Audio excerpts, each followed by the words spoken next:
الشیطان الرجیم بسم اللہ الرحمن الرحیم۔ آج انشاءاللہ ہم زکوٰۃ کے موضوع کو وائنڈ اپ کرتے ہیں اور آخر میں ہم کچھ سوالات بھی آپ کے سنیں گے زکوٰۃ کے موضوع پر۔ اس سے پہلے میں آپ کے سامنے چند مسائل اس حوالے سے عرض کر سکتا ہوں کہ زکوٰۃ کن کن چیزوں کی ادا کی جا سکتی ہے۔ تو یہ بات یاد رکھیں، پیسوں سے بھی ادا کی جا سکتی ہے سونے کی زکوٰۃ، سونے سے بھی ادا کی جا سکتی ہے۔ اسی طرح چاندی کی زکوٰۃ چاندی سے بھی ادا کی جا سکتی ہے، پیسوں سے بھی ادا کی جا سکتی ہے۔ اور جس طرح یہ عشر ہے، عشر جس طرح میں نے کل عرض کیا تھا، عشر گندم سے بھی ادا کیا جا سکتا ہے اور اس کے پیسوں سے بھی ادا کیا جا سکتا ہے۔ شرع شریف نے یہ ہمارے لیے سہولت رکھی ہے۔ اس کی وجہ کیا ہے؟ وجہ یہ ہے کہ بالفرض جس طرح صدقہ فطر ہے، حدیث مبارکہ میں تو یہ فرمایا گیا کہ کھجور صدقہ فطر کے طور پر دو، گندم صدقہ فطر کے طور پر دو۔ تو اس دور کے اندر چونکہ زیادہ کھائی پی جانے والی چیزیں ہی یہ ہوا کرتی تھی، تو فرمایا کہ یہ چیزیں دو۔ لیکن یہ بات یاد رکھیں، اس مقدار میں اگر ہم جس طرح عام طور پہ پیسے دیتے ہیں صدقہ فطر کے، تو یہ دینا درست ہے، اس کے دینے میں کوئی حرج نہیں ہے۔ لیکن اگر آپ چاہتے ہیں کہ اپنی زکوٰۃ جو آپ کا کاروبار ہے اس سے ادا کرنا چاہیں تو اس سے بھی ادا ہو جائے گی۔ مثال کے طور پہ ایک بندے کا گورنمنٹس کا کام ہے،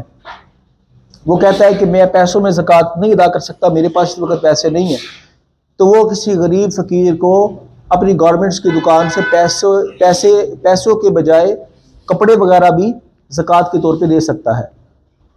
تو اس میں بھی شرعی طور پہ کوئی قباحت نہیں ہے، اس لیے کہ بعض اوقات بندہ مجبور ہوتا ہے۔ ایک اس کی مثال دے دیتا ہوں، ایک بندہ کہتا ہے میرے پاس 7.5 تولے سونا تو ہے لیکن میرے پاس کوئی رقم نہیں ہے، اب میں کیا کروں؟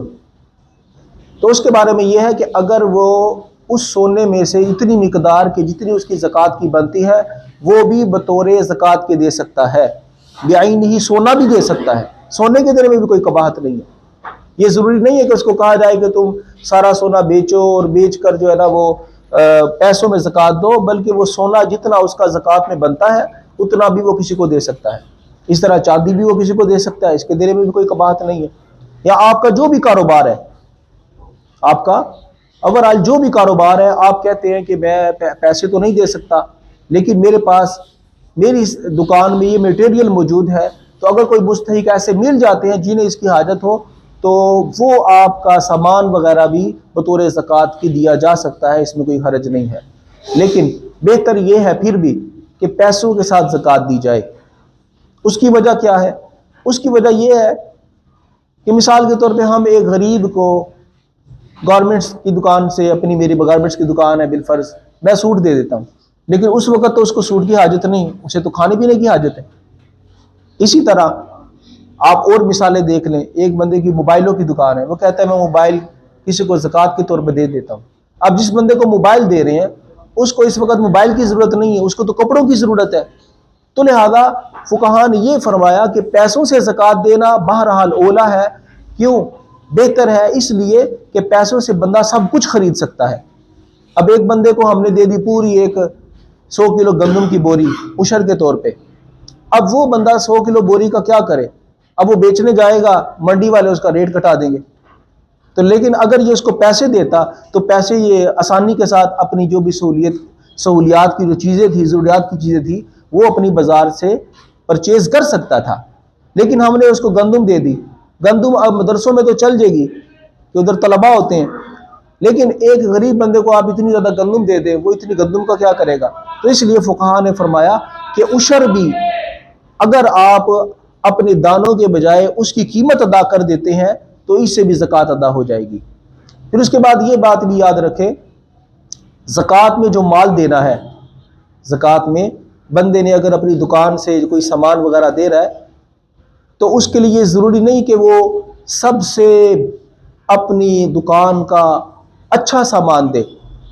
اور نہ یہ اس کے لیے جائز ہے کہ سب سے برا سامان دے، بلکہ درمیانہ دینا بھی جائز ہے۔ کیونکہ حدیث مبارکہ میں ہے نبی علیہ الصلوۃ والسلام جس وقت عاملین زکوٰۃ کو بھیجا کرتے تھے کہ گاؤں پنڈ شہروں وغیرہ سے جا کر زکوٰۃ اکٹھی کر کے لاؤ، تو انہیں تاکید فرمایا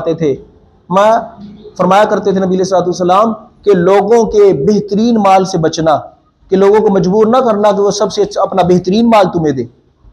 اور دوسرا یہ بھی تاکید فرماتے کہ لوگوں سے گھٹیا مال بھی نہ لینا، مطلب کیا کہ درمیانہ مال لینا، کہ دیتے وہ خوش دلی کے ساتھ دے اور اس کے ذہن میں یہ موجود ہو کہ میں اللہ کی راہ میں دے رہا ہوں، تو اس کو مجبور نہ کرنا کہ سب سے بہتر مال دے، بلکہ اگر درمیانہ بھی دے لے تو وہ قبول کر لو، لیکن کسی کو مجبور نہ کرو کہ وہ سب سے اچھا اپنی دکان کا مال تمہیں دے۔ اللہ تعالیٰ کی بارگاہ میں دعا ہے اللہ تعالیٰ ہم سب کو عمل کی توفیق عطا فرمائے۔ اگر آپ کے ذہن میں کوئی زکوٰۃ وغیرہ کے سلسلہ میں کوئی سوال ہے تو آپ کر لیں، پھر انشاءاللہ کل سے پھر کسی نئی موضوع کی طرف چلیں گے۔ یہ بہت اہم سوال ہے۔ جی جی جی، یہ کھلانا ہرگز جائز نہیں ہے، اس لیے کہ اس موقع پر کھانے والے غریب بھی ہیں اور فقیر بھی ہیں۔ اب فقہا نے یہ مسئلہ بیان کیا ہے، اب یہ توجہ کے ساتھ سنیے گا۔ آپ نے فقراء کو گھر پہ بلایا اور زکوٰۃ کا کھانا ان کے سامنے رکھ دیا اور کہا کھاؤ یہ سارا زکوٰۃ کا کھانا ہے، تو علماء نے فرمایا کہ یہ اس سے اس کی زکوٰۃ ادا نہیں ہوگی۔ کیوں کہ یہ اس نے اس کے لیے مباح کیا ہے، کہ تمہارے لیے مباح ہے جتنا مرضی کھا لو، لیکن زکوٰۃ کے اندر مال کو مباح نہیں کیا جاتا، زکوٰۃ کے اندر بندے کو مال کا مالک بنایا جاتا ہے۔ ہاں کھانا رکھ کے انہیں کہو کہ یہ تمہارا ہے، جتنا کھاؤ کھاؤ باقی سارا لے جاؤ، اب زکوٰۃ ادا ہو جائے گی، کیوں ان کو مالک کیا جا رہا ہے۔ لیکن انہوں نے کہا نا یہ جو ہے نا وہ دسترخوان چنا ہوا ہے، اس میں سے جو کھانا ہے کھا لو، اس سے زکوٰۃ ادا نہیں ہوگی، اس لیے کہ آپ نے یہ مال اس کے لیے مباح کیا ہے کہ تم اس میں سے کھا سکتے ہو، مالک نہیں کیا۔ اور زکوٰۃ میں نے پیچھے آپ کے سامنے عرض کیا تھا، فقیر شرعی کو مالک کرنا ضروری ہے، کہ تم اس کے مالک ہو، تم اس کو سفید کرو سیاہ کرو، یہ مال تمہارا ہے، تب زکوٰۃ ادا ہوگی۔ جس طرح وہ میں نے پیچھے عرض کیا تھا نا، ایک بندے نے کسی کو ادھار دیے پیسے قرض کے طور پہ، وہ بندہ آگے سے کنگال ہو گیا، تو یہ بطور زکوٰۃ کے ان پیسوں کو مائنس نہیں کر سکتا۔ کیوں نہیں کر سکتا؟ کہ جس وقت اس نے زکوٰۃ ادا کی، جس وقت اس نے اس کو قرض دیا تھا، تو ایک تو بات یہ کہ اس نے قرض کی نیت سے دیا تھا، دوسری بات یہ کہ اس نے اس کو زکوٰۃ کا مالک نہیں کیا تھا، اس کو قرض کے پیسوں کا مالک کیا تھا۔ تو لہذا یہ مسئلہ یاد رکھیں کہ فقیر شرعی کو زکوٰۃ کے پیسوں کا یا کھانے وغیرہ کا مالک کرنا ضروری ہے۔ اگر کھانا پکایا ہے، فقراء کو بلایا گھر پہ، تو ان کے سامنے رکھے، انہیں بولے کہ تمہارا ہے، کھاؤ پیو ساتھ لے جاؤ،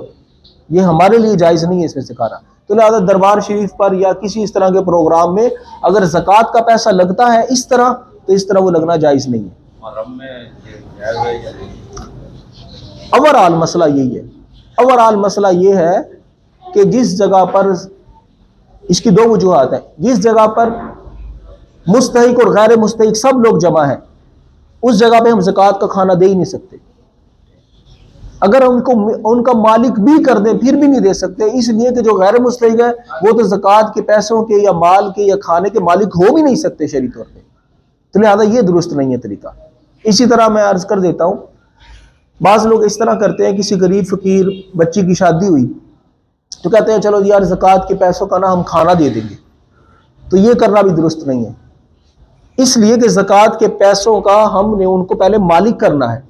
وہ جو بچی ہے نا، اس کے ہاتھ میں یہ پیسہ تھما دیں کہ یہ پیسہ تمہارا ہے، تم اس کی مالک ہو، زکوٰۃ کا ہے یا ہے نہیں ہے یہ بتانا ضروری نہیں، اس کو مالک بنا دیں۔ اب وہ اپنا پیسہ لے کر تو دعوت کے جو اخراجات ہیں ان میں دے دے، یا اس کی ماں اگر فقیر شرعی ہے تو وہ دے دے، وہ الگ بات ہے، لیکن ہم دعوت ولیمہ میں ہوٹل والوں کو یا ریسٹورنٹ والوں کو یا یہ ہال وغیرہ والے حضرات کو جا کر پیسہ دے زکوٰۃ کا، کہ زکوٰۃ کے پیسے سے اس بچی کا جو ہے نا وہ کھانا پکایا جائے، یہ درست نہیں ہے، یہ درست نہیں ہے، بلکہ ضروری ہے کہ زکوٰۃ کی رقم کا اس کو پہلے مالک کیا جائے، وہ مالک بن جائے، وہ آگے سے جو ہے نا وہ کھانے کا انتظام کرے یا جو بھی کرے۔ جس طرح حدیث مبارکہ میں نے پیچھے عرض کی تھی، نبی علیہ الصلوۃ والسلام نے فرمایا، وہ صحابیہ جن کے گھر نبی علیہ الصلوۃ والسلام تشریف لے گئے اور انہوں نے گھر میں گوشت پکایا ہوا تھا، وہ خوشبو آ رہی تھی، نبی علیہ الصلوۃ والسلام کے سامنے جب انہوں نے سبزی رکھی یا دال رکھی تو نبی علیہ الصلوۃ والسلام نے فرمایا گھر میں تمہارے گوشت پکا ہے، ہمیں دال کھلا رہی ہو؟ انہوں نے عرض کیا رسول اللہ صلی اللہ علیہ وسلم آپ نبی ہیں، آپ پر صدقہ حرام ہے، ہمیں مسئلہ معلوم ہے، اس لیے ہم نے صدقے کا مال آپ کے لیے نہیں رکھا۔ تو نبی علیہ الصلوۃ والسلام نے فرمایا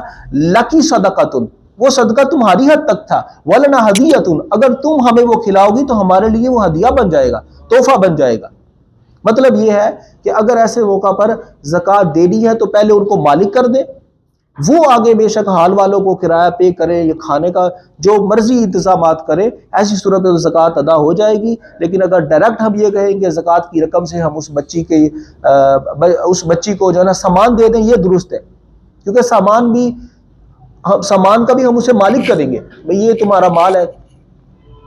سامان دینا درست ہے، لیکن یہ اس طرح کھانا وغیرہ دینا یہ درست نہیں ہے، کیونکہ کھانے والے میں غنی بھی آئیں گے، فقیر بھی آئیں گے، مستحق بھی آئیں گے، غیر مستحق بھی آئیں گے، لہذا اس مسئلے میں احتیاط کرنی چاہیے۔ اور اسی طرح یہ بھی یاد رکھیں، بعض لوگ سمجھتے ہیں کہ زکوٰۃ جو ہے یہ درباروں کو لگ جاتی ہے، تو درباروں کو زکوٰۃ نہیں لگتی، اس لیے کہ زکوٰۃ کے لیے مستحق آدمی یعنی زندہ آدمی کا ہونا شرط ہے، جو مستحق ہو، فقیر شرعی ہو، اس کو زکوٰۃ لگ جاتی ہو۔ اب دربار یا مسجد کوئی اس طرح کی چیز تو نہیں ہے کہ اس کو کسی چیز کا مالک بنایا جائے، مسجد کو زکوٰۃ کس طرح لگی؟ مسجد کوئی زندہ چیز ہے، تو زکوٰۃ تو ہوتی ہے زندہ انسان کے لیے۔ تو مدرسہ یا مسجد یا یہ جو دربار ہیں انہیں زکوٰۃ نہیں لگتی۔ مدرسوں میں جو زکوٰۃ لگتی ہے اس کا میں آپ کو بتاتا ہوں وہ کس طرح لگتی ہے۔ شاید آپ کے ذہن میں یہ ہو کہ مدرسوں میں بھی زکوٰۃ جاتی ہے تو وہ کس طرح لگتی ہے۔ تو مدرسوں میں زکوٰۃ کا یہ اصول ہے کہ جس وقت آپ لوگ ہمیں زکوٰۃ دیتے ہیں، بھئی یہ جامعہ صدیقیہ کی زکوٰۃ ہے، فلاں جامعہ کی زکوٰۃ ہے، ہم وہ زکوٰۃ لے کر ڈائریکٹ مدرسے پر نہیں لگاتے، بلکہ پہلے انہیں مستحق کو دیتے ہیں۔ مستحق مثال کے طور پر مدرسہ میں ایک بالغ لڑکا ہے یا کوئی استاد اس طرح کے ہیں جو فقیر شرعی ہیں، انہیں یہ رقم دی جاتی ہے بطور زکوٰۃ کے۔ اب وہ زکوٰۃ کی رقم لے کر وہ اس کے مالک ہو گئے، آگے وہ رقم واپس کر دیتے ہیں کہ یہ میں مدرسے کی تعمیر کے لیے دے دیتا ہوں، یہ میں مدرسوں کے اساتذہ کی تنخواہ کے لیے دے دیتا ہوں۔ یعنی مدرسوں کے اساتذہ کو ڈائریکٹ زکوٰۃ کا پیسہ نہیں لگتا، اگرچہ انہیں دینا جائز بھی ہو، لیکن یہ ان کے شایان شان نہیں ہے کہ استاد کو زکوٰۃ کی رقم دی جائے۔ اس میں طریقہ کار جو فقہا نے لکھا ہے وہ یہ ہے کہ پہلے فقیر شرعی کو مالک کیا جائے گا، پہلے فقیر شرعی کو مالک کیا جائے گا، وہ مالک بننے کے بعد اپنے مال کا جو مرضی کرے، چاہے مدرسے کو دے، مدرسے کے فلاح و بہبود کے لیے دے، یا مدرسے کی تعمیرات کے لیے دے، یا مدرسے کے اساتذہ کی تنخواہ کے لیے دے، یہ الگ سارے کا سارا اس طرح اس کو مینیج کیا جاتا ہے۔ یعنی وہ ڈائریکٹ مدرسے کو زکوٰۃ نہیں لگتی، بلکہ زکوٰۃ جو ہمارے پاس کلیکشن ہوتی ہے پہلے ہم اس کو ہیلہ شرعی کرتے ہیں۔ ہیلہ شرعی کا مطلب یہ ہے کہ کسی کو مستحق کو پیسے دیے، وہ اس نے پیسوں پہ قبضہ کر لیا، وہ اس کا مالک ہو گیا، اس کے بعد وہ ثواب کی نیت سے کہتا ہے کہ یہ پیسہ مدرسے کی فلاح و بہبود کے لیے لگا دیا جائے، یہ اس میں طریقہ کار ہوتا ہے۔ ڈائریکٹ مسجد کو زکوٰۃ نہیں لگ سکتی۔ بعض لوگ یہ کہتے ہیں یہ ہمارے پنڈ کے اندر جناز گاہ ہے، ہم جو ہے نا جناز گاہ میں زکوٰۃ دے دیتے ہیں، یا جو ہے نا وہ ہمارے ہاں مدرسہ تعمیر ہو رہا ہے تو مدرسے کی میں ہم اینٹیں لگوا دیتے ہیں ڈائریکٹ، یعنی ہیلہ شرعی کے بغیر، تو اس طرح زکوٰۃ ادا نہیں ہوگی، کیونکہ مدرسہ جو ہے وہ جاندار یا زیرو چیز تو نہیں ہے جو چیز کا مالک ہو جائے، اور زکوٰۃ کے اندر تو ملک ہونا، مالک ہونا، ملکیت بنانا، تملیک ہونا یہ شرط ہے۔ اس لیے ان مسئلوں کا خیال کرنا چاہیے۔ میں نے دیکھا ہے بعض لوگ جو کہتے ہیں اس بار ہم وہ اپنے دربار شریف میں زکوٰۃ دے رہے ہیں، دربار شریف کی تعمیر میں زکوٰۃ دے رہے ہیں، تو اس طرح زکوٰۃ یا جناز گاہ میں زکوٰۃ دے رہے ہیں، اس طرح زکوٰۃ ہرگز ادا نہیں ہوگی، بلکہ ان پر لازم ہے کہ دوبارہ وہ زکوٰۃ ادا کریں۔ اور جنہوں نے اس طرح اس زکوٰۃ کا مال مدرسہ پر ڈائریکٹ اس طرح لگایا ہے یا پھر دربار پر لگایا ہے، جناز گاہ پر لگایا، ان کے لیے لازم ہے دوبارہ زکوٰۃ ادا کریں، اور جنہوں نے کی زکوٰۃ ضائع کی وہ بھی اس مسئلے میں گناہ گار ہیں۔ اللہ تعالیٰ کی بارگاہ میں دعا ہے جی جو پراپرٹی ہے اس کو ذرا بتا دیں کہ جو دکان ہے اس پہ آمدن آ رہی ہے، کرایہ آ رہا ہے، یا ایسا مکان ہے جس پہ کم کرایہ مل رہا ہے، جی اس کے اوپر زکوٰۃ کی طرح، اور ایسی پراپرٹی جو پیسے پڑی ہے پلاٹ ہے اس کی قیمت بڑھ رہی ہے لیکن اس سے کچھ آمدن نہیں ہو رہی۔ بہت اچھا سوال ہے۔ دیکھیں میری عرض سنیں، جس وقت آپ نے کوئی پراپرٹی لی تو اس وقت دیکھا جائے گا آپ کی نیت کیا تھی۔ اگر آپ کی نیت تھی تجارت کرنا کہ